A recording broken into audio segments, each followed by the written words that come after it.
Side hustles. Wanting to earn some extra cash each month has never been more popular or more necessary. With today's astronomical grocery prices, we're all trying to find the easiest and quickest ways to cover those bills. So let's talk about an online side hustle that's really having a moment lately: web design.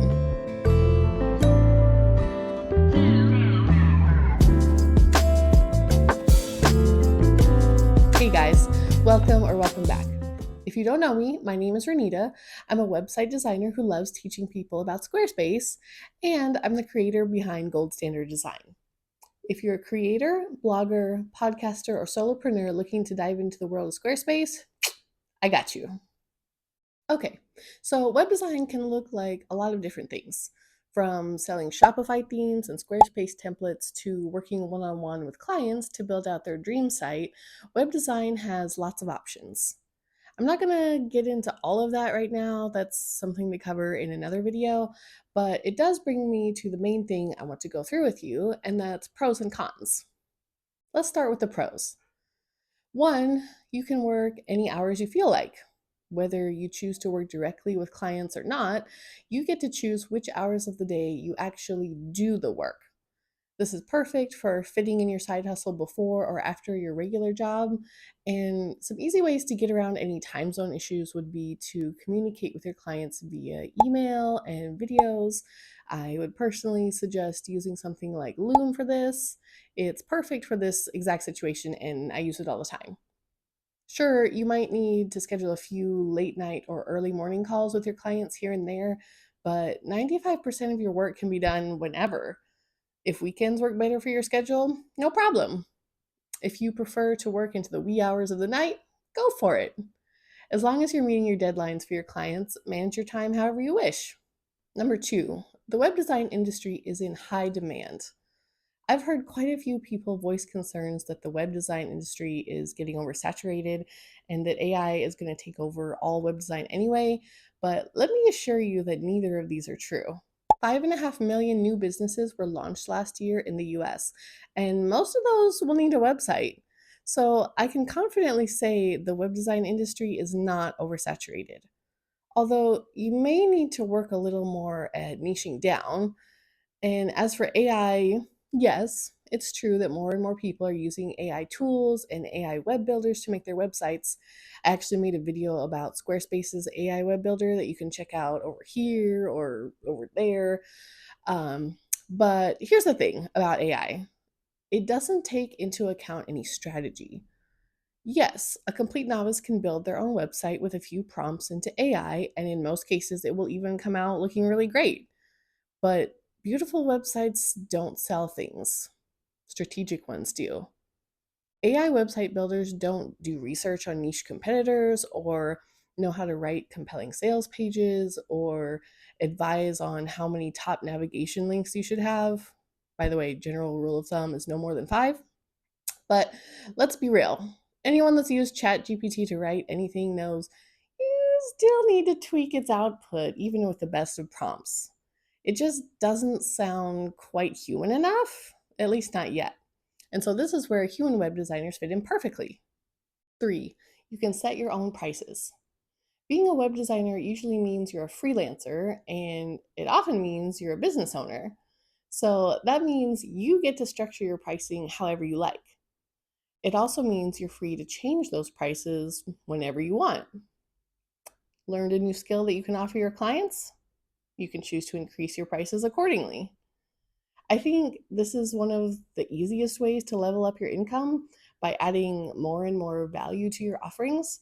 And of course, with every new project you work on, you're improving your skills as well, and you're honing your craft. So you're learning from past projects and clients what works best and what doesn't. And over time, all of that means you get to charge more. Now let's talk about the cons.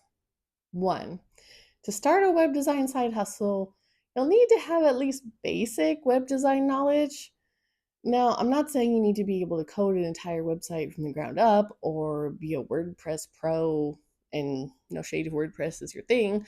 But what I am saying is that you'll need to know the basic ins and outs and how to build on whatever platform you choose. So, whether that's something like Wix or Shopify or Squarespace or something else, you'll need to familiarize yourself with it and get comfortable. If you're interested in web design but don't have any experience or skills, that's okay.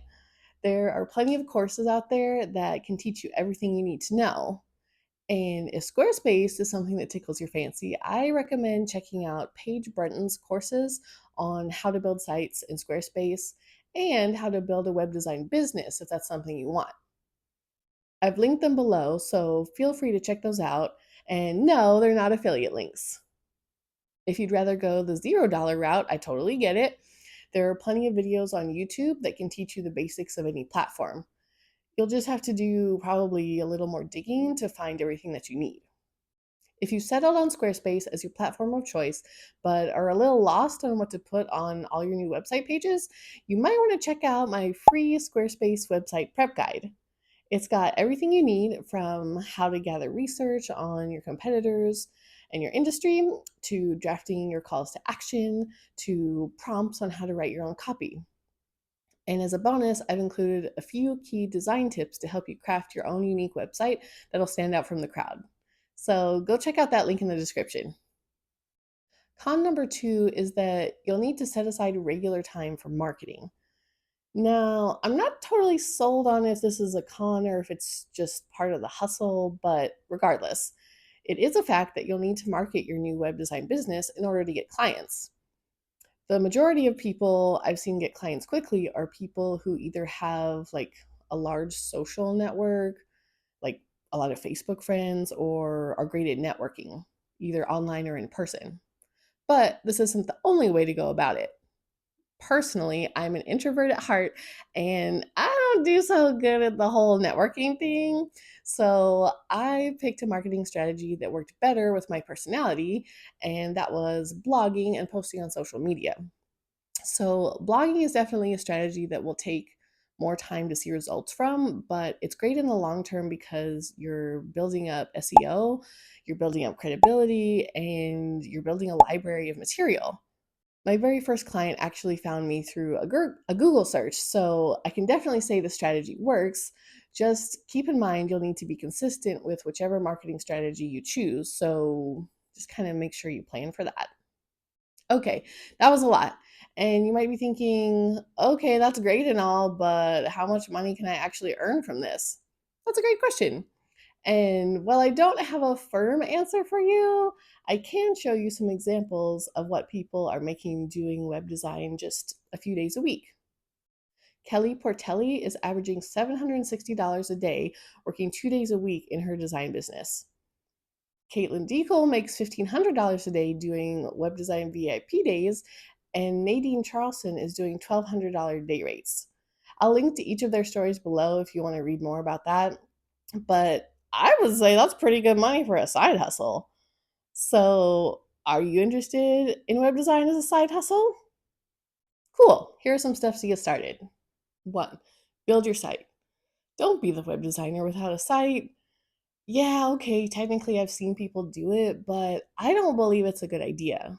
If you haven't built any sites before, this can be your first project. 2, decide on your marketing. So, this is going to be really key. I know we talked a little bit about some different marketing strategies, but kind of play around and find one that suits your personality, because trust me, it will be easier to be consistent if you do. A lot of people are more comfortable offering their first few sites for free to friends and family. And if you're not super confident in your design skills yet, this can be a great place to start.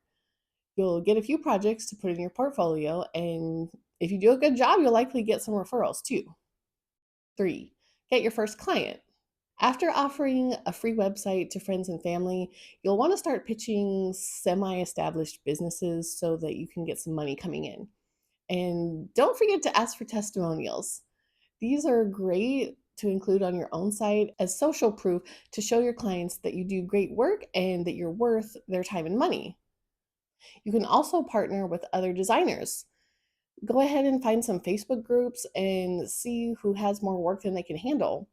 Strike up a conversation and show them your work. You might end up with a consistent referral source or just a great colleague. You can also list your services on Fiverr and Upwork. I would consider this option as a last resort because the pay isn't great and the competition is super high. But if all else fails, make a profile and list your services here. I just want to encourage you, don't stay here too long though. After you've gotten your first few clients and testimonials, focus more on gaining clients through your own website and marketing. So, is this a good side hustle? If you've already got web design skills or are willing to learn some, then I say yes. The high earning potential, low startup costs, and flexible hours and location make this a great side hustle. Outside of any courses or training you want to pay for, your only startup fees are really paying for your own website and possibly a business license. If you found any of this helpful, don't forget to like, share, and subscribe for more web design tips and tricks. And let me know in the comments what other things you're interested in learning about Squarespace, websites, or online business. Thanks for watching, and I'll see you in the next one.